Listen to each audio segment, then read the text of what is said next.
اچھا تو ایک اور سوال ہے کہ جب یہ منافق تھے عمر اور ابو بکر تو نبی پاک نے اپنے ساتھ کیوں رکھا؟ نبی ساتھ ایک گھر میں تو نہیں رکھا نا، ساتھ رکھا ہے. ساتھ رکھنے سے کیا مراد ہے؟ کمرے میں بند کر کے اپنے ساتھ تو نہیں رکھا نا. مدینے میں یہ رہتے تھے، نبی صلی اللہ علیہ وسلم رہتے تھے. دیکھو نبی کریم صلی اللہ علیہ وسلم نے مدینے سے کسی منافق کو نہیں نکالا، منافقین کو نہیں نکالا، سوائے ایک آدمی کو جو عثمان کے چچا تھے، جو نبی صلی اللہ علیہ وسلم کے مذاق اڑاتا تھا، وہ نقل کو اتارتا تھا نا، اس کو مدینے سے. باقی کسی منافق کو نہیں نکالا، اور کسی منافق کو منع نہیں کیا کہ مسجد میں نہ آؤ، نماز نہیں پڑھ سکتے. کسی منافق کو نہیں بتایا کہ تم میرے ساتھ جنگوں میں نہیں جا سکتے. کسی منافق کو نہیں بتایا کہ تم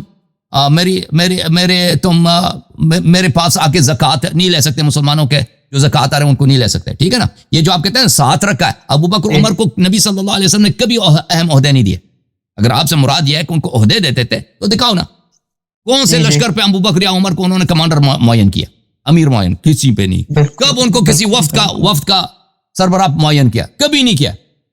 نبی صلی اللہ علیہ وسلم نے ابو بکر عمر دونوں کو اپنے وفات سے کچھ دن پہلے اسامہ ابن زید کے لشکر میں سپاہی مقرر کیا، اور اسامہ ایک 15 سالہ لڑکا کو، 15 سالہ نوجوان کو ان کا جنرل مقرر کیا. اس سے زیادہ بے عزتی مجھے بتاؤ جی. آپ کہتے ہیں بڑے بڑے صحابہ تھے، یہ بڑا صحابہ کیا یہی ہے کہ نبی صلی اللہ علیہ وسلم نے اپنے وفات سے کچھ دن پہلے ان کو اسامہ ابن زید کے کمان کے اندر کہا کہ تبوک چلے جاؤ، 2 مہینے کا پیدل راستے پہ چلے جاؤ، اور یہ گئے نہیں نکلے، ضد کیا ان لوگوں نے.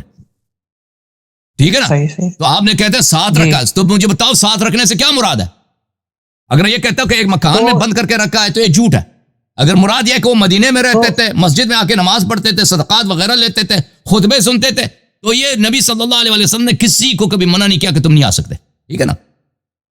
اچھا تو علامہ صاحب ادھر ایک اور سوال کھڑا ہوتا ہے کہ ہماری جو کتب ہیں ان میں یہ کہا گیا کہ میرے بعد کوئی نبی ہوتا تو عمر ہوتا، تو اب اس کا ہم کدھر جائیں؟ میں آپ کو بتاتا ہوں نبی صلی اللہ علیہ وسلم کے آنے سے پہلے عمر کا کیا دین تھا؟ بت پرست تھا. آپ نے آج تک دیکھا کہ ایک سابقہ بت پرست نبی بنے؟ آپ کا بت پرست نبی نہیں، کبھی نہیں دیکھا. تو یہ حدیث جھوٹ ہے. یہ حدیث جھوٹ ہے کیونکہ عمر صاحب پہلے بت پرست تھے، بت پرستوں کو نبوت نہیں ملتی. ٹھیک ہے نا. تو پھر یہ حدیث جھوٹ ہے. اور ہاں وہ افلا والا واقعہ بھی مجھے پتہ ہے اس کا. اور ایک اور میں بات بتاؤں نا، نبوت سے بڑا کوئی عہدہ ہے؟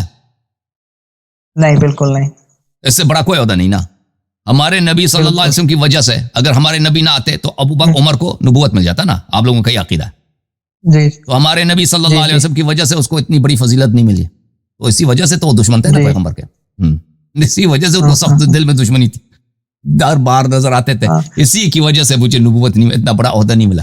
ٹھیک ہے نا. اسی لیے تو کہا جاتا ہے کہ عمر کے سینے میں نبی پاک نے لاکھ بیماری جو ظلم کیا نا اسی وجہ سے. بتاؤ جی مزید.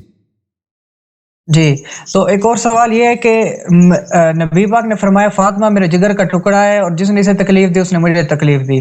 تو ابو بکر نے انہیں فدق نہیں دیا تو سیدہ ناراض ہو گئی. تو پھر ہماری کتب میں یہ ہے کہ مولا علیہ السلام نے پھر اس کی بیعت بھی کر لی بعد میں، بی بی سیدہ کے وفات کے بعد. دیکھو بیعت کا مطلب اگر یہ ہے، بیعت کا مطلب یہ ہے کہ مولا علی علیہ السلام نے اس کو خلیفہ مانا نا، امام مانا ہے، پیشوا مانا ہے، تو یہ ہو ہی نہیں سکتا. کیونکہ رسول اللہ صلی اللہ علیہ وسلم نے ابو بکر کو کبھی خلیفہ بنایا نہیں ہے، امام بنایا ہی نہیں ہے. ٹھیک ہے نا. اور جس کو امام بنایا وہ مولا علی علیہ السلام ہے، مولا علی علیہ السلام ہے. تو کیسے ہو سکتا ہے؟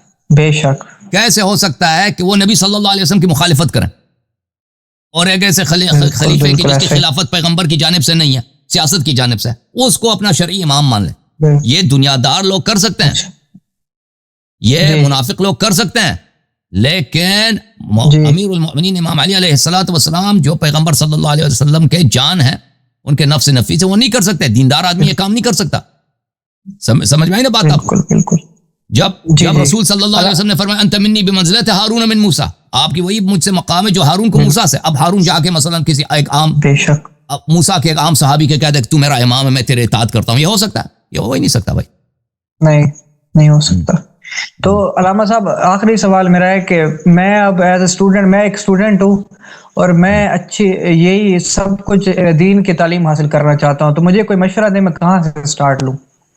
اسٹارٹ میری تقریروں کو سن لیں، میرے مناظرات کو سن لیں، یہ بہترین اسٹارٹ ہے، ٹھیک ہے نا. اب مفکر اسلام صاحب آئے، میں آپ سے معذرت